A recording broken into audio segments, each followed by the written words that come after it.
সর্ষে বাটা দিয়ে পকেট চাল কুমড়ো মায়ের হাতের এই সিক্রেট রেসিপি আজকে আমি আপনাদের সাথে ফাঁস করে দিলাম।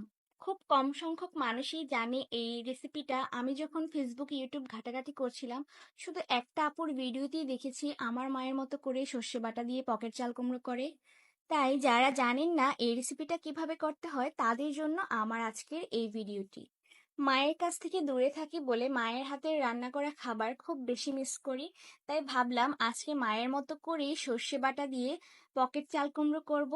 যাই হোক, এখন মূলত রান্নায় আসা যাক।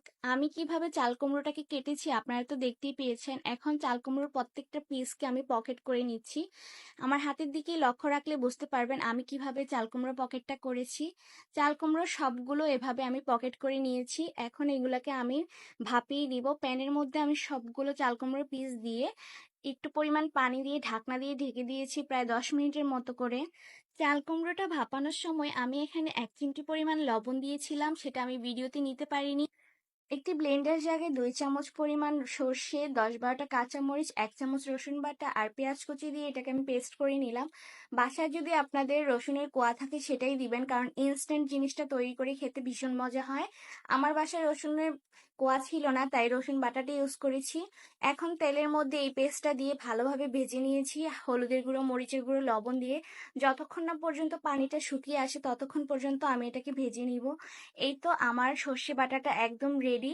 এখন আমি এটাকে তুলে 10 মিনিটের মতো ঠান্ডা করে নিব।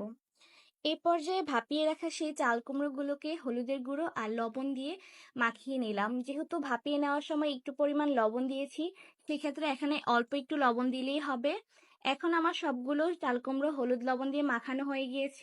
এরপর চাল কুমড়ো পকেটের মধ্যে কিছুটা পরিমাণ সর্ষে বাটার পুর দিয়ে ভালোভাবে আটকে নিচ্ছি।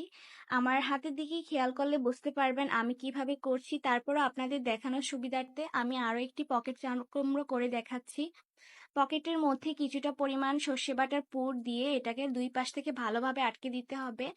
এক এক করে সবগুলো পকেট চাল কুমড়োর পুর ভরা হয়ে গিয়েছে। এই পর্যায়ে চুলায় প্যানের মধ্যে তেল দিয়ে দিলাম।